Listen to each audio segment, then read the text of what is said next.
Hi friends, welcome back to my channel.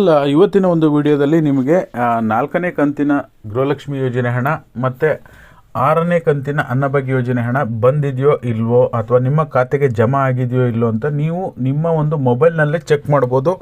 ಹೇಗೆ check ಮಾಡ್ಬೋದು ಎಲ್ಲ ಡೀಟೇಲ್ಸನ್ನು ವಿಡಿಯೋದಲ್ಲಿ ಪೂರ್ತಿಯಾಗಿ ಹೇಳ್ತೀನಿ. ವಿಡಿಯೋನ ಸ್ಕಿಪ್ ಮಾಡದೆ ಪೂರ್ತಿಯಾಗಿ ನೋಡಿ. ಈಗ ಮತ್ತು ಅದರ ಜೊತೆಗೆ ಭಾಳ ಇಂಪಾರ್ಟೆಂಟ್ ಇನ್ಫಾರ್ಮೇಷನ್ ಇದೆ. ಅದರ ಜೊತೆಯಲ್ಲಿ ಯಾರೆಲ್ಲ ನನ್ನ ಚಾನಲ್ ಸಬ್ಸ್ಕ್ರೈಬ್ ಮಾಡಿದೆ ಹಾಗೆ ನೋಡ್ತಾ ಇದ್ದೀರಾ ಅಂದರೆ ದಯವಿಟ್ಟು ಸಬ್ಸ್ಕ್ರೈಬ್ ಮಾಡಿ. ಈ ವಿಡಿಯೋಕ್ಕೆ ಒಂದು ಲೈಕ್ ಕೊಡೋದು ಮಾತ್ರ ಮರಿಬೇಡಿ, ಓಕೆನಾ. ಈಗ ನನ್ನ ಮೊಬೈಲ್ನಲ್ಲಿ ಈಗ ಪ್ಲೇಸ್ಟೋರಿಗೆ ಹೋದ ನೀವು ಈ ಆ್ಯಪ್ ಹಾಕ್ಕೊಂಡಿಲ್ಲ ಅಂದರೆ ಪ್ಲೇಸ್ಟೋರ್ ಓಪನ್ ಮಾಡಿಬಿಟ್ಟು ಫಸ್ಟು ಪ್ಲೇಸ್ಟೋರ್ ಓಪನ್ ಮಾಡಿ ಇಲ್ಲಿ DBT ಕರ್ನಾಟಕ ಅಂತ ಸರ್ಚ್ ಮಾಡಿ, ಓಕೆನಾ. DBT ಕರ್ನಾಟಕ ಅಂತ ಆ್ಯಪ್ ಇದೆ. ಇದು DBT ಮುಖಾಂತರ ಏನು ಅಮೌಂಟ್ ನಿಮಗೆ ಜಮಾ ಆಗುತ್ತೆ, ನೀವು ಸ್ಟೂಡೆಂಟ್ ಆಗಿದ್ದರೆ ಸ್ಕಾಲರ್ಶಿಪ್ ಆಗಿರ್ಬೋದು, ಅಥವಾ ನಿಮಗೆ ನೀವು ಏನಾದರೂ PM ಕಿಸಾನ್ ಯೋಜನೆ ಲಾಭ ಪಡ್ಕೊತಾ ಇದ್ದರೆ, ನೀವೇನಾದರೂ ಅಗ್ರಿಕಲ್ಚರ್ ಆಗಿದ್ದರೆ ನೀವು PM ಕಿಸಾನ್ ಯೋಜನೆ ಹಣ ಬರ್ತಾಯಿದೆ ಅಂದರೆ ಅದು ಕೂಡ ನಿಮಗೆ ಇದರಲ್ಲಿ ಬರುತ್ತೆ. ಬೆಳೆ ಪರಿಹಾರದ ಅಮೌಂಟ್ ಏನಾದರೂ ಬರಬೇಕು ಅಂದರೆ ಅದು ಕೂಡ DBT ಮೂಲಕನೇ ಬರುತ್ತೆ. ಯಾವುದೇ ಹಣ ಆಗಿರ್ಬೋದು, ಒಂದು ಗೃಹಲಕ್ಷ್ಮಿ ಅನ್ನಭಾಗ್ಯ ಎರಡೇ ಅಲ್ಲ, ಬೇರೆ ಇನ್ನು ಗೌರ್ಮೆಂಟಿಂದ ಕೇಂದ್ರ ಸರ್ಕಾರ ಆಗಿರ್ಬೋದು, ರಾಜ್ಯ ಸರ್ಕಾರ ಆಗಿರ್ಬೋದು, ನೇರವಾಗಿ ನಿಮ್ಮ ಖಾತೆಗೆ ಏನು ಹಣ ಜಮಾ ಮಾಡ್ತಾರಲ್ಲ ಅದನ್ನು ಎಲ್ಲ ಅಮೌಂಟನ್ನು ಕೂಡ ನೀವು ಇಲ್ಲಿ ಚೆಕ್ ಮಾಡ್ಬೋದು, ಓಕೆನಾ.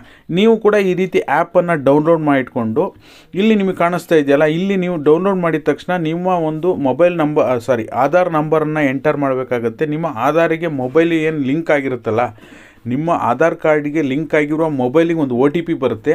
ಆ OTPಯನ್ನು ಎಂಟರ್ ಮಾಡಿ ಒಂದು 4 ಡಿಜಿಟ್ ಸೀಕ್ರೆಟ್ ಕೋಡ್ ಇಲ್ಲಿ ಕಾಣಿಸ್ತಾ ಇದೆಯಲ್ಲ, 4 ಡಿಜಿಟ್ ಸೀಕ್ರೆಟ್ ಕೋಡನ್ನು ನೀವು ಕೊಡಬೇಕಾಗುತ್ತೆ. ಇದನ್ನು ನಾನು ಆಲ್ರೆಡಿ ನಿಮಗೆ ವಿಡಿಯೋ ಮಾಡಿ ತೋರಿಸಿದ್ದೀನಿ ಹೇಗೆ ರಿಜಿಸ್ಟ್ರ್ ಮಾಡೋದು ಅಂತ. ಸಿಂಪಲ್ ಇದೆ ಅಷ್ಟೇ. ನಾನೀಗ ಹೇಳಿದ್ನಲ್ಲ ಅಷ್ಟೇ ಮಾಡಿಬಿಟ್ಟು ಈಗ ಇಲ್ಲಿ ಬೆನಿಫಿಷರಿ ಸೆಲೆಕ್ಟ್ ಕೇಳುತ್ತೆ. ಇಲ್ಲಿ ಕೇಳಿದಾಗ ನೀವು ಇಲ್ಲಿ ಸೆಲೆಕ್ಟ್ ಮಾಡಿಬಿಟ್ಟು ನಿಮ್ಮ ಒಂದು ಸೀಕ್ರೆಟ್ ಕೋಡನ್ನು ಎಂಟರ್ ಮಾಡಿದ ತಕ್ಷಣ ಈ ರೀತಿ ಇಂಟರ್ಫೇಸ್ ಓಪನ್ ಆಗುತ್ತೆ.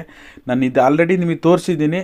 ಆದರೂ ಕೂಡ ನೀವು ಈಗ ಅಪ್ಡೇಟ್ ಆಗಿರಲಿಲ್ಲ, ಓಕೆನಾ. 4ನೇ ಕಂತು ಬಂದಿರೋದು, ಕೆಲವರು ಜನ ಕಮೆಂಟ್ ಮಾಡ್ತಾ ಇದ್ದಾರೆ 4ನೇ ಕಂತು ಜಮಾ ಆಗಿದೆ ಅಂದರೂ ಕೂಡ ನೀವು ಜನರ ಕಮೆಂಟ್ ಮೇಲೆ ಬೇಸ್ ಹೆಂಗೆ ಹೇಳ್ತೀರಾ, ಪ್ರೂಫ್ ತೋರಿಸಿ ಅಂತಿದ್ದೀರಾ. ಕೆಲವರಿಗೆ ಪ್ರೂಫ್ ಬೇಕೇ ಬೇಕು ಅನ್ನೋರಿಗೆ ಈ ವಿಡಿಯೋ 100% ಯೂಸ್ ಆಗುತ್ತೆ. ಹಾಗಾಗಿ ನಿಮಗಿಲ್ಲಿ ಆಧಾರ್ ಸೀಡಿಂಗ್ ಸ್ಟೇಟಸನ್ನು ಕೂಡ ಇಲ್ಲಿ ಚೆಕ್ ಮಾಡ್ಬೋದು.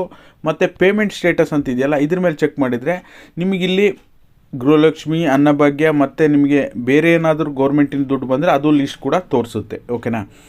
ಇಲ್ಲಿ ನಾನು ಗೃಹಲಕ್ಷ್ಮಿ ಅಂತ ನೋಡ್ತೀನಿ. ನೋಡಿ, ಇಲ್ಲಿ 4 ಕಂತುಗಳು ಜಮಾ ಆಗಿರುವ ಸಂಪೂರ್ಣ ಡೀಟೇಲ್ಸ್ ಇಲ್ಲಿದೆ. ಇಲ್ಲಿ ನೋಡಿ, ಇದು 3/1 ನಾನು ಹೇಳಿದ್ನಲ್ಲ 3ನೇ ತಾರೀಕು ಸಾಕಷ್ಟು ಜನರಿಗೆ ಜಮಾ ಆಗಿದೆ ಅಂತ. ಇದ್ರ ಮೇಲೆ ಕ್ಲಿಕ್ ಮಾಡಿದರೆ ನಿಮಗೆ ರೆಫರೆನ್ಸ್ ನಂಬರು ಇದೆಲ್ಲ ಬರುತ್ತೆ, ಡೀಟೇಲ್ಸು ಯಾವ ಬ್ಯಾಂಕು ಅಂತ. ಬಟ್ ನಿಮಗೆ ಆಲ್ರೆಡಿ ಗೊತ್ತಿರುತ್ತೆ, ನಾನು ಆಲ್ರೆಡಿ ತೋರಿಸಿದ್ದೀನಿ ನಿಮಗೆ. ನಾನು ಪ್ರತಿಯೊಂದು ಕಂತು ಬಂದಾಗಲೂ ಕೂಡ ವಿತ್ ಪ್ರೂಫ್ 100% ವಿತ್ ಪ್ರೂಫ್ ಜಮಾ ಆಗಿದೆ ಅಂತ ನಿಮಗೆ ತೋರಿಸ್ಲಿಕ್ಕೆ ಒಂದು ವಿಡಿಯೋ ಮಾಡೇ ಮಾಡ್ತೀನಿ. 5ನೇ ಕಂತು ಬಂದಾಗಲೂ ಕೂಡ ನಿಮಗೆ ವಿತ್ ಪ್ರೂಫ್ ತೋರಿಸ್ತೀನಿ. ಬಟ್ ಈ DBT ಕರ್ನಾಟಕ ಆ್ಯಪಲ್ಲಿ ಮನೆಯಲ್ಲೇ ಕೂತು ನಿಮ್ಮ ಮೊಬೈಲ್ನಲ್ಲಿ ಬ್ಯಾಲೆನ್ಸ್ ಚೆಕ್ ಮಾಡ್ಬೋದು. ಈ ನಿಮಗೆ ಗೃಹಲಕ್ಷ್ಮಿ ಅಥವಾ ಅನ್ನಭಾಗ್ಯ ಯೋಜನೆ ಹಣ ಬಂದಿದೆಯಲ್ಲ ಚೆಕ್ ಮಾಡ್ಬೋದು. ಬಟ್ ಆದರೆ ನೀವು ಅದು ಜಮಾ ಆಗಿದ್ದ ದಿನವೇ ಚೆಕ್ ಮಾಡೋಕ್ಕಾಗಲ್ಲ, 1-2 ದಿನ ಬಿಟ್ಟು ಚೆಕ್ ಮಾಡಿದ್ರೆ ಇಲ್ಲಿ ಅಪ್ಡೇಟ್ ಆಗಲಿಕ್ಕೆ ಸಮಯ ತೊಗೊಳುತ್ತೆ, ಓಕೆನಾ. ನೀವು ಮಾಹಿತಿ ಕಣಜ ವೆಬ್ಸೈಟಲ್ಲೂ ಚೆಕ್ ಮಾಡ್ಬೋದು, ಇಲ್ಲೂ ಕೂಡ ಚೆಕ್ ಮಾಡ್ಬೋದು, ಅದು ತೋರಿಸ್ಕೊಟ್ಟಿದ್ದೀನಿ ನೋಡಿ. ಅನ್ನಭಾಗ್ಯ ಯೋಜನೆ ಬಂದರೆ ನೋಡಿ, ಇವ್ರಿಗೆ ಇನ್ನೂ ಕೂಡ 5ನೇ ಕಂತಿನ ಅಂದರೆ ಡಿಸೆಂಬರ್ ತಿಂಗಳಲ್ಲಿ ಮಾತ್ರ ಜಮಾ ಆಗಿದೆ. ಇನ್ನು ಜನವರಿದು ಇನ್ನೂ ಕೂಡ ಜಮಾ ಆಗಿಲ್ಲ, ಓಕೆನಾ. ಇದಾಗಿತ್ತು ಇವತ್ತಿನ ವಿಡಿಯೋ. ದಯವಿಟ್ಟು ಯಾರೆಲ್ಲ ನನ್ನ ಚಾನಲ್ ಸಬ್ಸ್ಕ್ರೈಬ್ ಮಾಡಿದೆ ಹಾಗೆ ನೋಡ್ತಾ ಇದ್ದೀನಿ ದಯವಿಟ್ಟು ಸಬ್ಸ್ಕ್ರೈಬ್ ಮಾಡಿ. ಈ ವಿಡಿಯೋಕ್ಕೆ ಒಂದು ಲೈಕ್ ಕೊಡೋದು ಮರಿಬೇಡಿ. ಹಾಗೆ ಟೆಲಿಗ್ರಾಮ್ ವಾಟ್ಸಪ್ ಗ್ರೂಪಿಗೆ ಜಾಯ್ನ್ ಆಗೋದು ಮರಿಬೇಡಿ, ಮಿಸ್ ಮಾಡದೆ ಜಾಯ್ನ್ ಆಗಿ, ಓಕೆನಾ. ಎಲ್ಲರಿಗೂ ಕೂಡ thank you so much for watching.